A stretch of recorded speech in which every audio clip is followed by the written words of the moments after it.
The Warriors pulled one out of their rear end in the third quarter. Yet again, they turned up the defense. The shooting came around.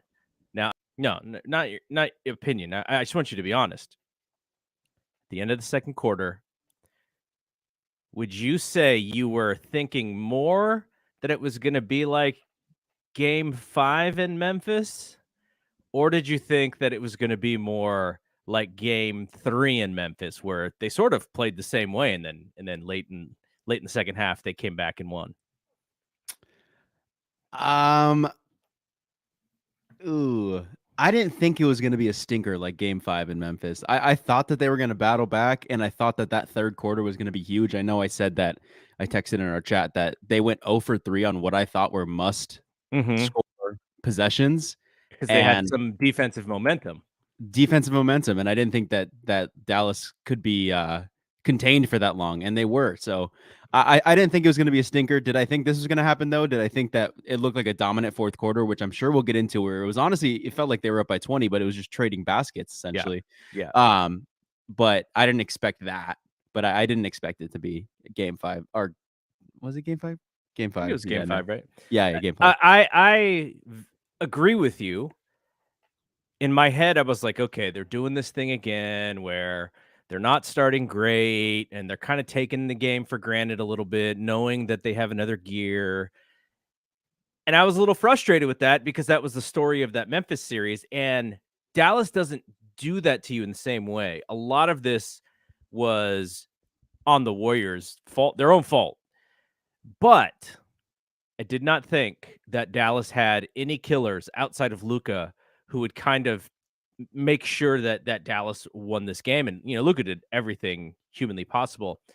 Though, this is really interesting.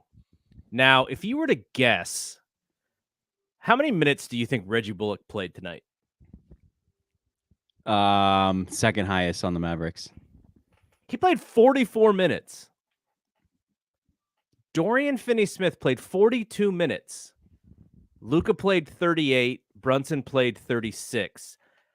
And it's not like Luka was in foul trouble or anything, because I think they're pretty close to timing Steph's minutes with Luka's minutes, and so Luka's out of the game for I think 5 minutes in the fourth quarter.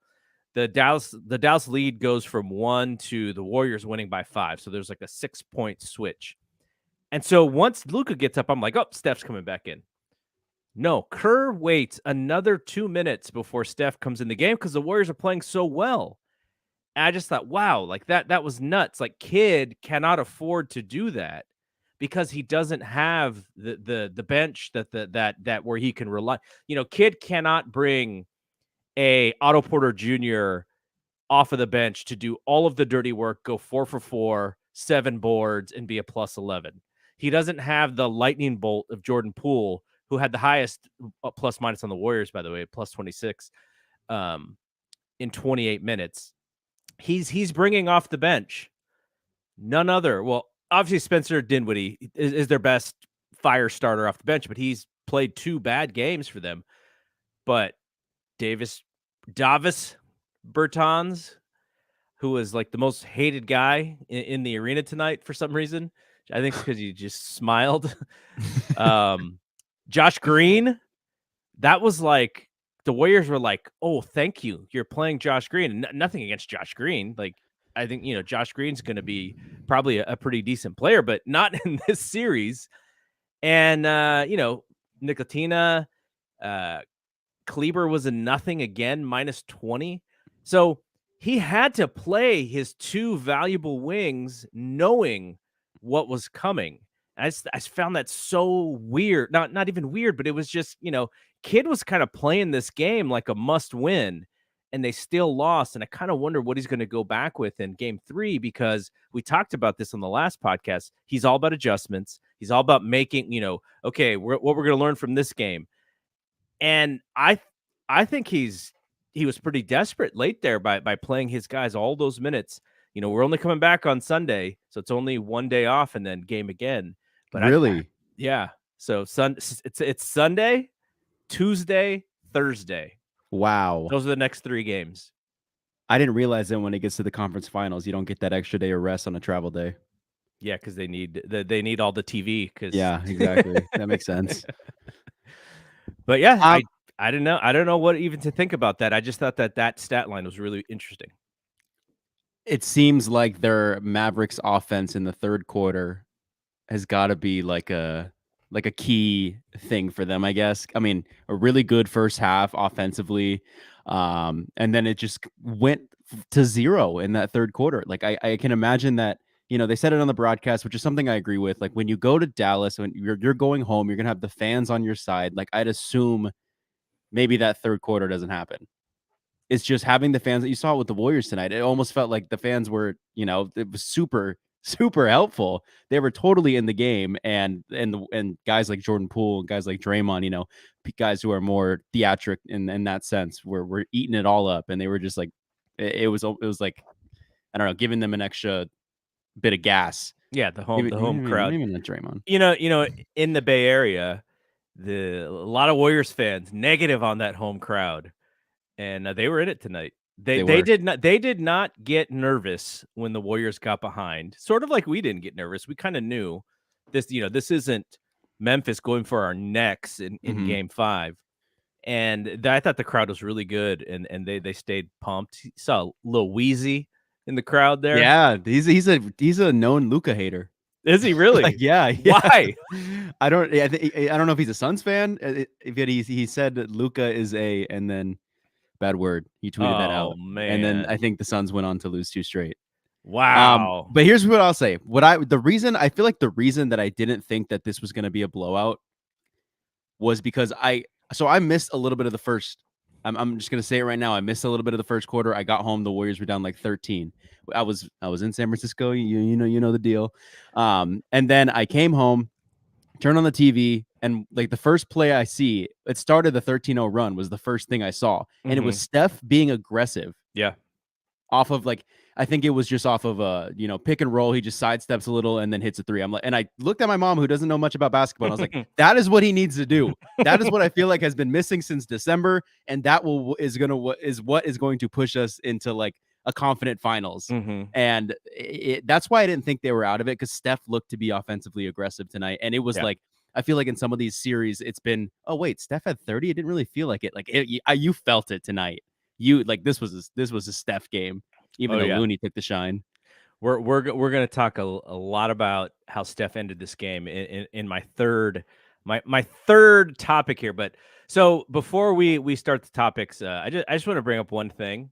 This is my only issue with this entire game, and our good friend Robert Ramos here, he says it. Lee should never take another step on the hardwood this postseason again. I have nothing against Damian Lee, the human being. I'm sure this is a good guy. I'm sure he's feeding his family. He's doing everything it takes. He works hard. He's not the NBA superstar, but he busts his butt. Why did he play so early in this game? What was the reason that Kerr felt that he needed to be in there? I couldn't figure it out, because he didn't play this early in game 1. Yeah. You got me there, because I was right there with you. I didn't think that Damian Lee should have been playing. I feel like the benefit to Damian Lee is that, especially before this playoffs, is that he could hit a 3-point shot. We saw him create his offense. I mean, in the cruddy 2019 to 2020 season, that was kind of his team, him and Eric Pascal's team.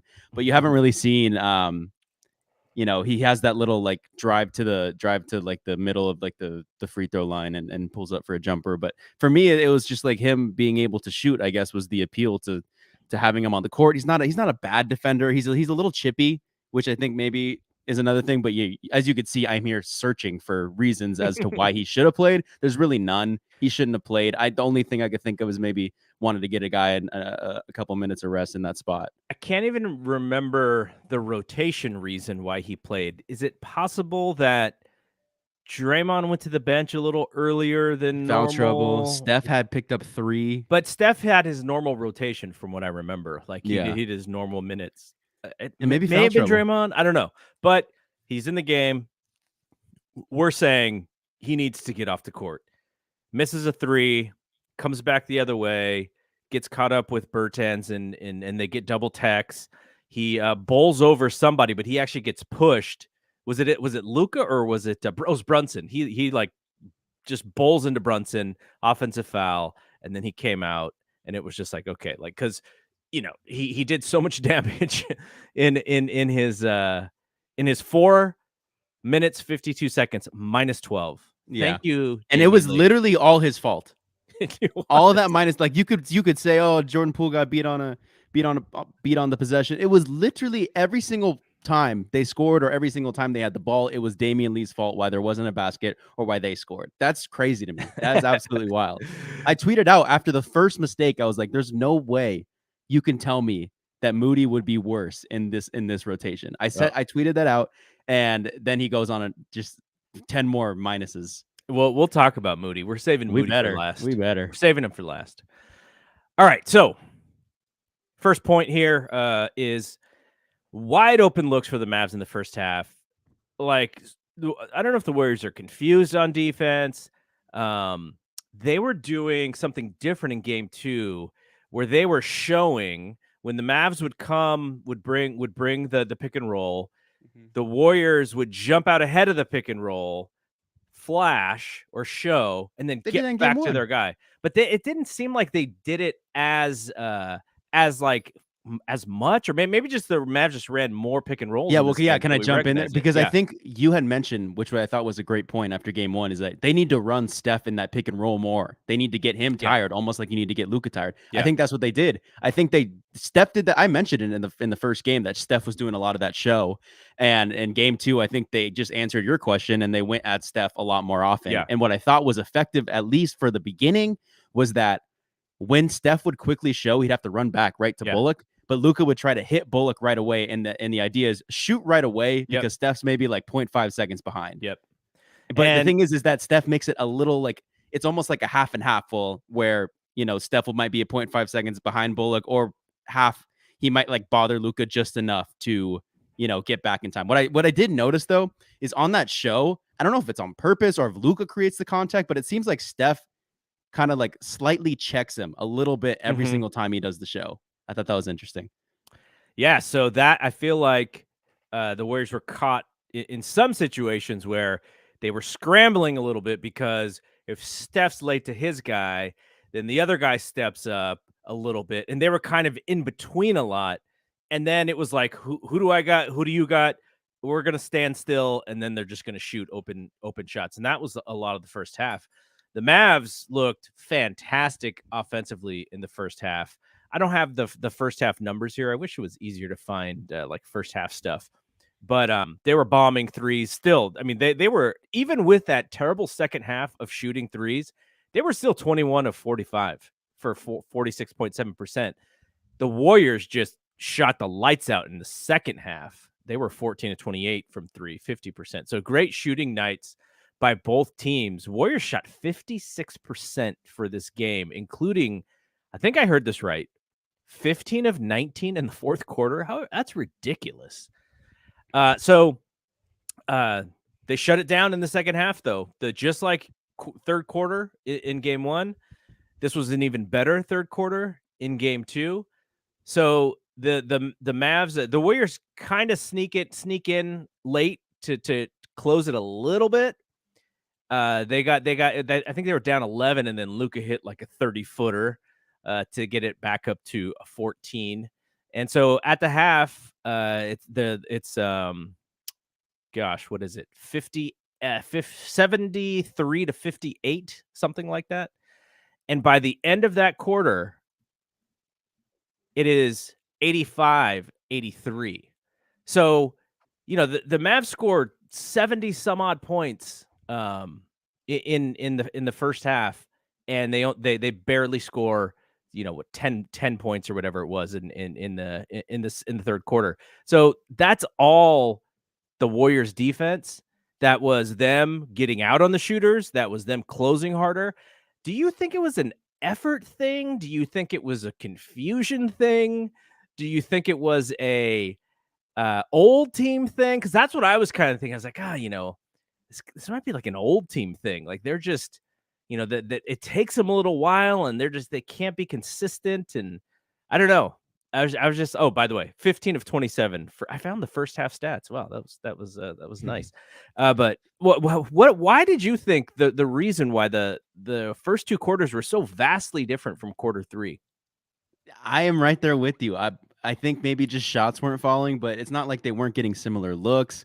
I think you mentioned they were kind of searching for an as of why Dorian Finney-Smith, Reggie Bullock played so much. They were kind of searching for that guy, whether it be Frank Ntilikina, whether it be Josh Green, whether it be Davis Bertans. I think Davis Bertans is butt cheeks. I think that showed in the fourth quarter when Poole took him right off the dribble like he should, but it was just that they had to take him out right away. But Draymond was giving, I texted in our chat, Draymond was giving Frank Ntilikina similar Aaron Gordon, similar Kyle Anderson, trying to mess with him and leave him a little too wide open. And Ntilikina couldn't hit. Similar thing with Josh Green. I know there was a play where you start swinging it around the arc, and all the defense is always a step behind. They're trying to get to the guy, and then they got to get to the next guy, and they got to get to the next guy. I think it got swung to Reggie Bullock, which left Josh Green in the left corner, and Clay had to pick, and he picked Reggie Bullock, and then sometimes you'd see the defender, give a last effort wave at the corner guy as he shoots it.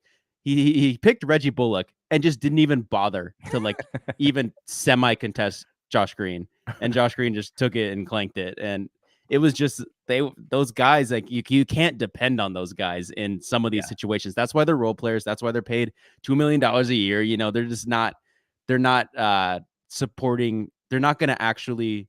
You just can't depend on those guys. Maybe at home, maybe because you have the fans behind you. But if you're at an away game and a must-win game and a playoff game against a seasoned team, against a team that knows what they're doing, I just wouldn't depend on guys like that.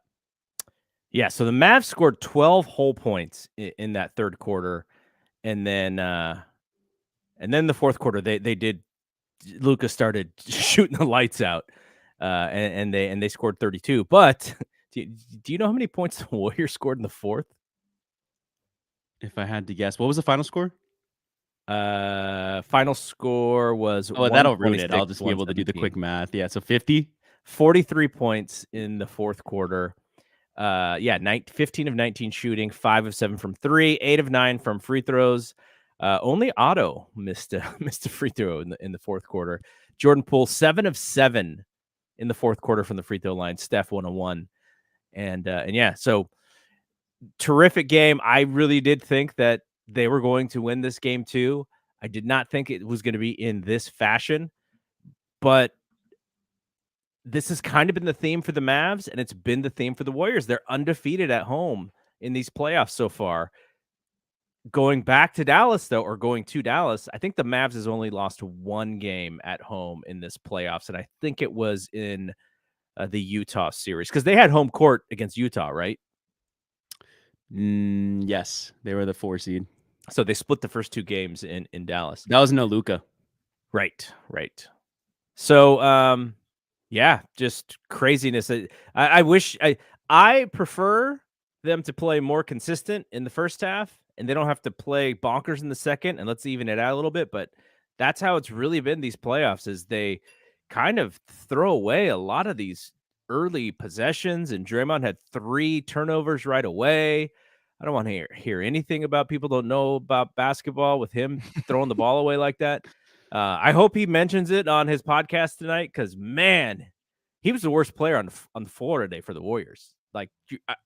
That's just what happened. Like he had the worst plus minus, turnovers, fouls, just bad fouls. But X fouled out. At the same time, there is energy that is not in the box score that he brings. I think he kind of got a little caught up in some of that stuff where usually he can control it a little bit better. I'm actually surprised he didn't get the second tech. I'm thankful he didn't get the second tech. Yeah, it was feeling like he should have gotten it. Maybe he was one more argument away from getting it. So, second point, full squad part 2.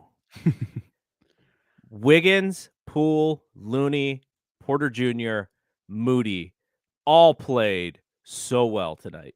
And Wiggins is the one because he's got the matchup with Luka, so he's going to play, pretty much whenever Luka plays, right? Like that, he's going to mirror Luka's minutes.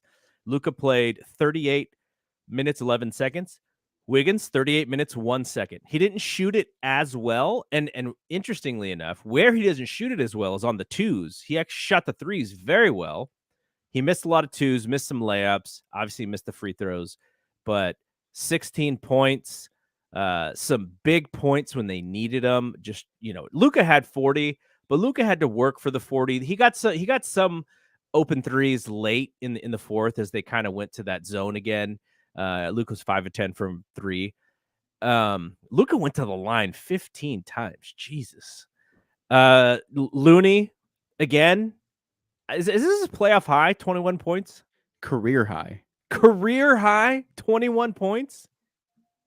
By the way, did you see the post interview after the game was over with him? I watched a little bit, yeah. I don't know if I've ever heard him talk before. I was like, what does his voice sound like? And he was he's not a very patterned media guy because he doesn't have to go to the podium he doesn't a have lot. to do it. But I was like, I forget that this guy's like 25 years old. He's got like that young energy because he looks like he's 35 and playing out there, old man game. Yep. But and then obviously Poole, he brought some really good energy. Again, he's going after poor Bertans, getting in his face, screaming at him. That guy shouldn't play.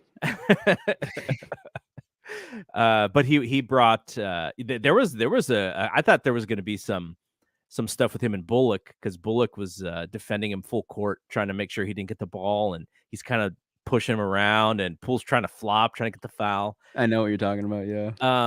Of course, our boy Otto Porter, he was I think if you think about his game, it was more like in pockets in which they needed some stability because Draymond was in foul trouble because he didn't actually play that many minutes. Otto only played 23 minutes, but didn't miss a shot, missed one free throw, 7 big boards, and just he's just a hero, man.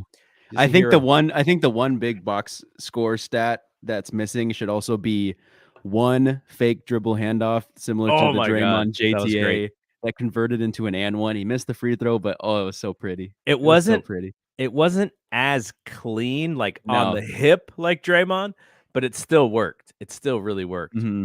All right, now let's use this opportunity. I know you want to talk about him. Let's talk about Moses Moody. He got the D Lee minutes. Basically, I mean, imagine being D Lee and you're like, oh no, I don't think I'm going to see the floor for the rest of this series after what Moses Moody did.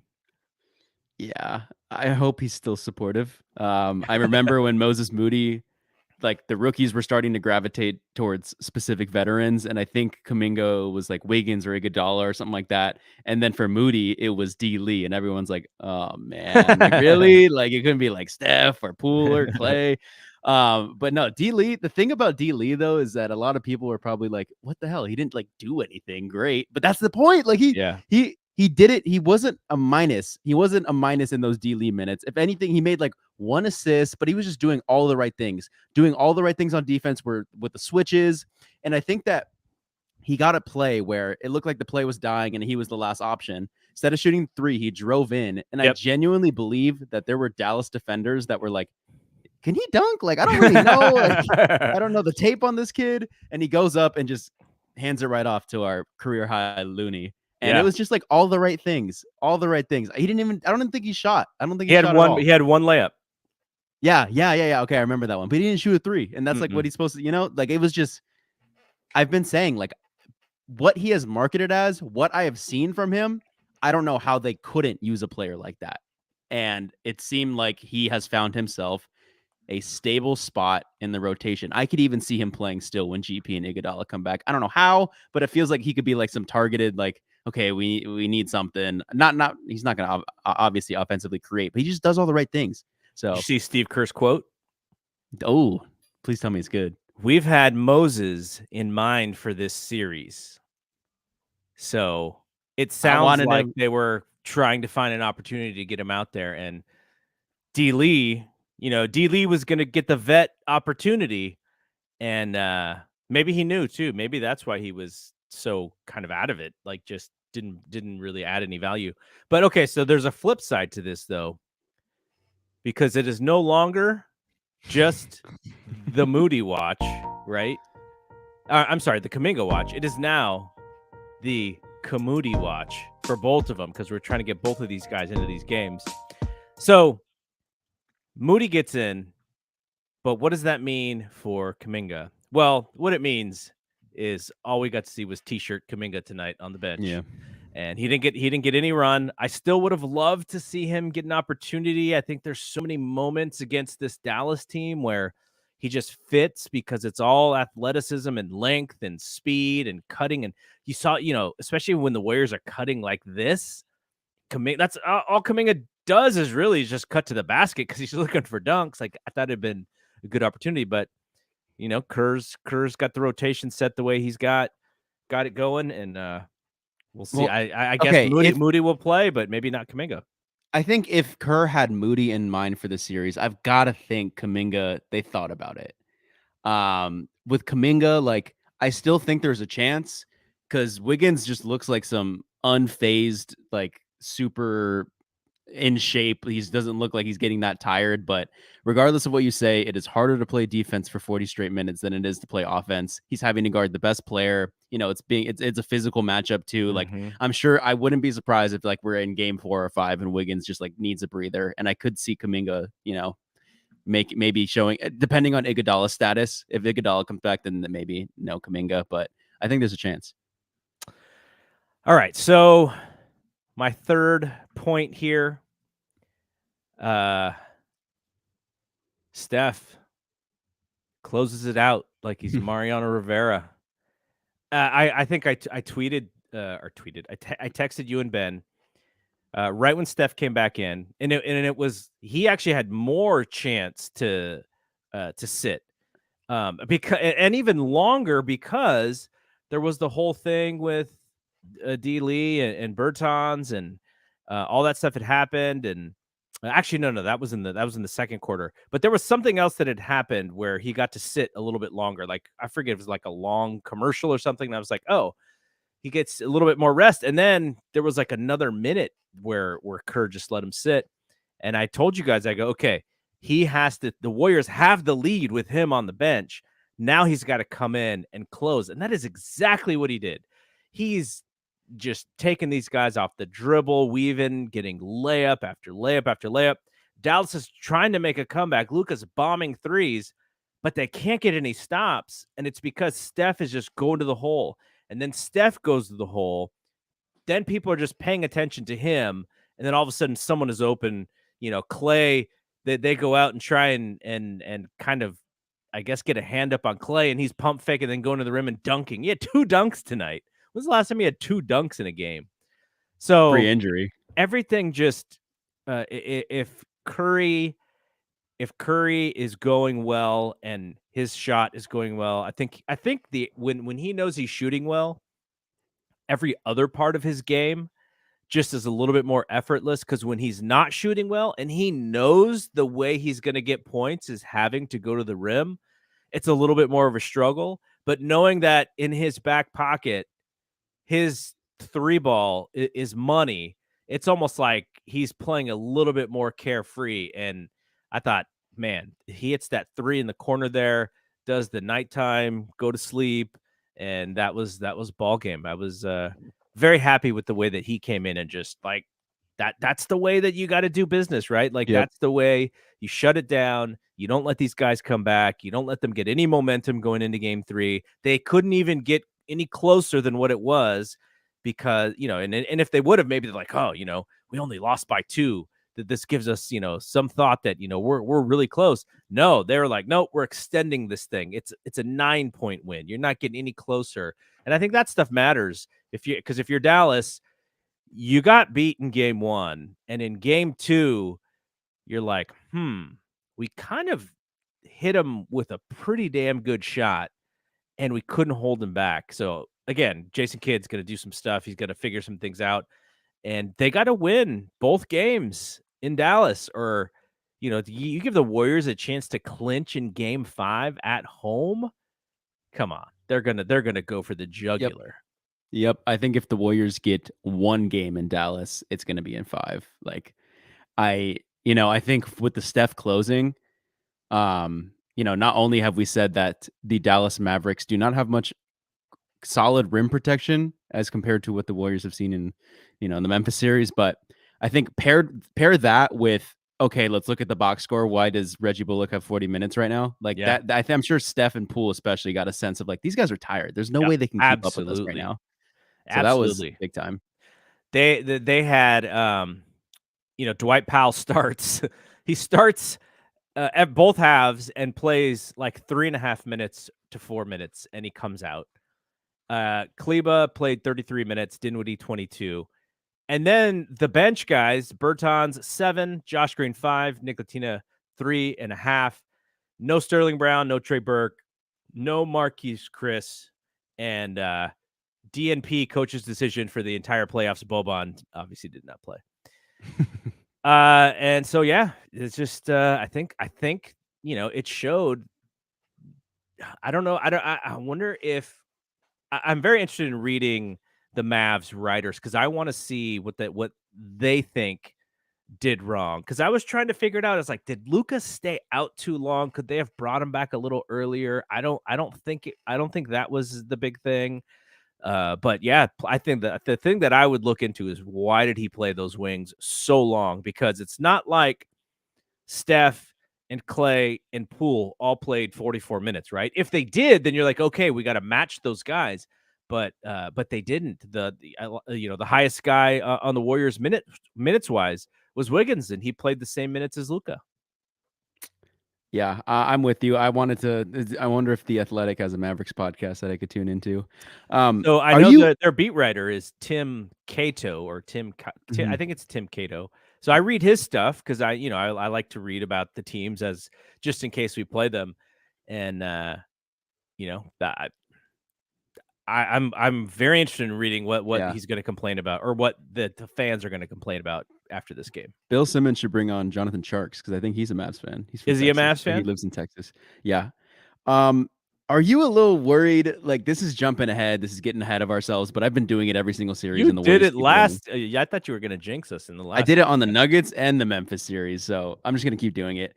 Are you worried that Steph to me was the MVP tonight, but we have Warriors Twitter and media, rightfully so, pushing Loon, pushing up. We pushed up Moody. Like, does it worry you a little at all that if we're getting down to you know the finals and it looks like the Warriors are going to win it, that some role player is just going to have some amazing game, and you're going to be like, wait, like Wiggins, he's been mighty efficient this series, and then Finals MVP, just group think right before the vote. Everyone looks on Twitter, everyone's going Wiggins, Wiggins, Wiggins, and Steph loses it again. Like that's my thing is because as much as Looney deserved to be hyped for such a good game, 21 Mhm. points, career high, it's literally all like off of Steph, Oh yeah. like it's all off of Steph. So I'm a little worried that we could see a repeat.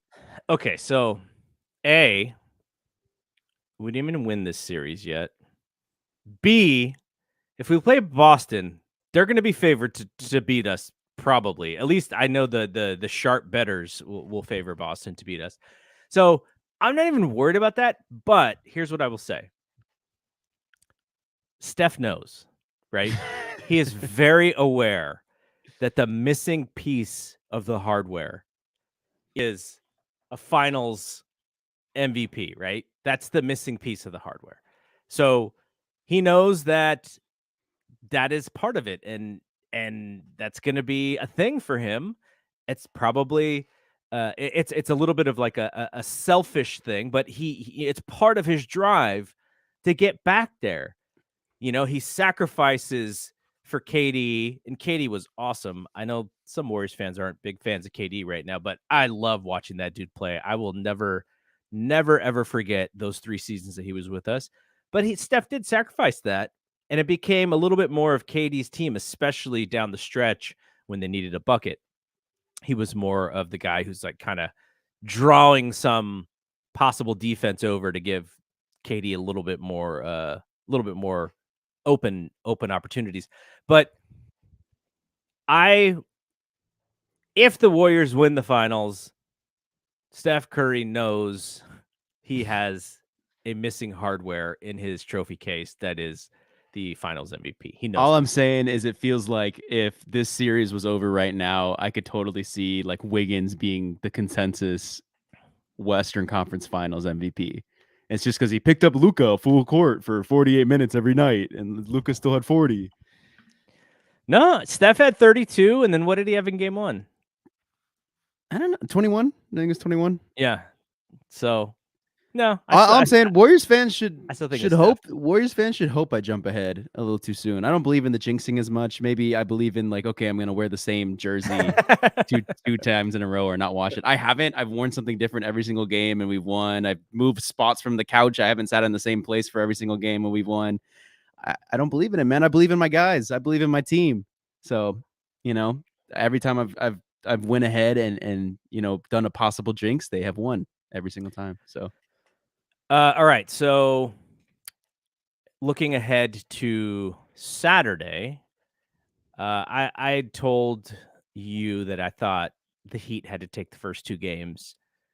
Now I think Boston is winning the next 3 and they're wrapping this thing up, which means if we believe the Warriors are going to get to the finals as well, it is very meaningful for them to not play a long series if Boston is going to wrap it up. But then again, maybe I'm wrong, and the Heat are going to fight, and I just think Boston is so talented, and they got their guys back, and they even had one guy who's off because of seeing the birth of his child, so they didn't even have all their guys. But I just think when you put that team together, that full roster, I think they're just so talented. So I think they're going to win 3 straight and close it out.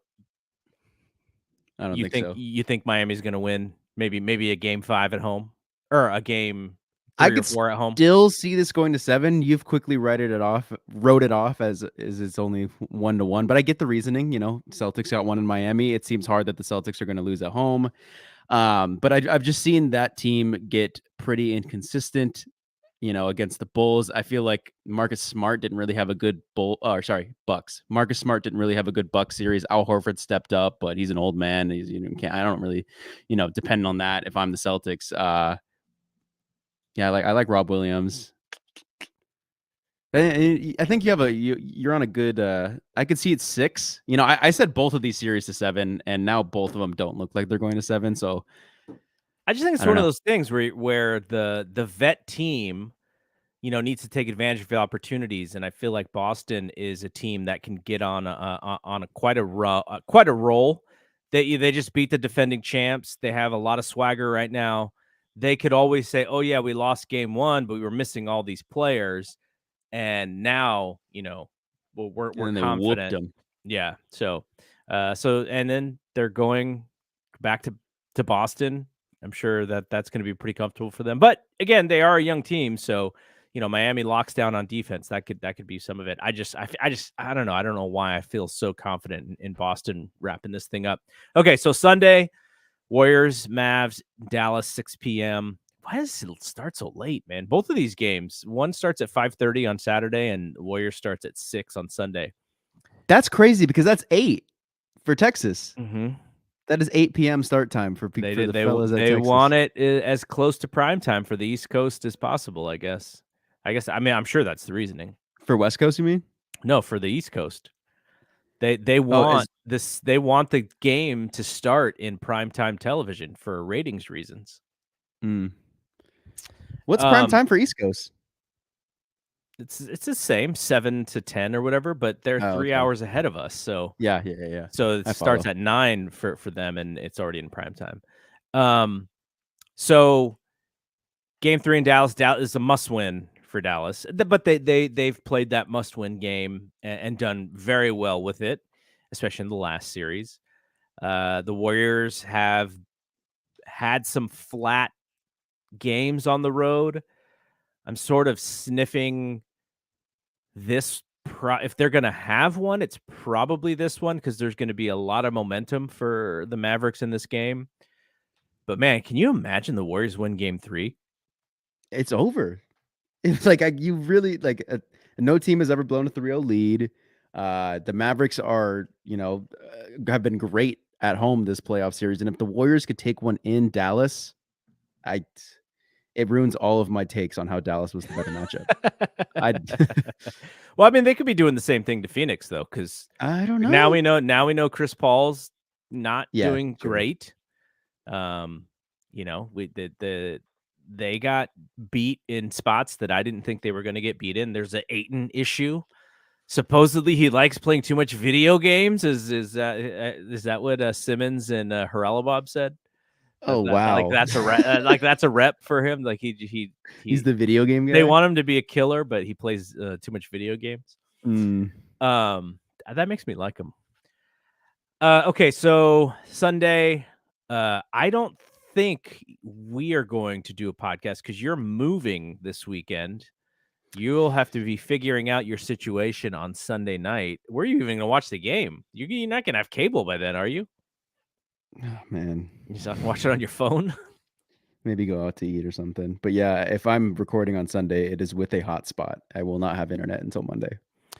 Yeah, so we'll figure it out. But if we got to miss a game, then that's not a bad game to miss. But we'll try and be back because, like I said, Tuesday and Thursday. Then I'm out of town because they play Tuesday, Thursday, Saturday, Monday. So I may not even get to watch Saturday's game. I have to watch it like in highlights or watch it later because I'll be in Vegas hosting a suite party. So yeah. So if the Warriors want to love me the way that I love them, close it out in 5, and I don't have to miss anything. But so yeah. So if we may miss Sunday, there's a possibility Ben Cruz may be available, and if he is available, then we will do something. But I'm going to plan on possibly missing. We missed one game during the Nuggets series too, so no big deal. Or was it the Grizzlies series? We missed one in this podcast, but all right. Can I give one more opinion before we close out? Yep. Okay, I've been doing my best not to just be like let my Warriors fandom overtake what I truly believe is objective in basketball, but it's getting a little hard, and this game especially, it felt very the second half especially felt very pre Steph slump Warriors. Do you think they're back? I want to see consistency. I want to see the consistency of them needing to get stops when they getting stops when they need to, because that just ignites their offense. Because when they can get the stops, like they're almost unbeatable. But you'll see moments. It was mostly in the Memphis series where I just felt like they're not the same defensive team that they have been in the past, and they sort of have to deal with it. Sometimes they're sacrificing a little offense, a little defense for offense, especially with those Jordan Poole lineups. I know Clay is trying; he's trying so hard, but he has a hard time getting out on those shooters as well. If they give us more than a half of basketball of the type of defense that they played in the second half of both of these games, then I would agree with you. But it's just so up and down. It's like you go from awful to great in a span of minutes, and I don't understand how that happens. I just think I needed to see aggressive Steph that I believed in, and I saw him tonight, and He was feeling the shot, which made everything else better for him, for sure. 100%. And I feel like we haven't seen that in a very long time. Like I remember there was a game in the regular season. I know we'll close this out really quick, but there was a game in the regular season where Kevin Porter Jr. was like messing with him a little when he was against the Rockets, and Steph responded and just absolutely blew up with, I don't know what the final box score was, but it was during that slump. And then I was quickly like, is he back? And then he kind of wasn't, but this is the playoffs, man. If he just is just a little more aggressive, just like he was today. Ooh, it's cookies. I hope so. I'm so down if he's like saying, "Oh yeah, my body's feeling right, shot feels right." that would be like music to my ears, because my biggest worry is that some of that stuff doesn't feel right, and he's just not saying it because he doesn't want to give excuses.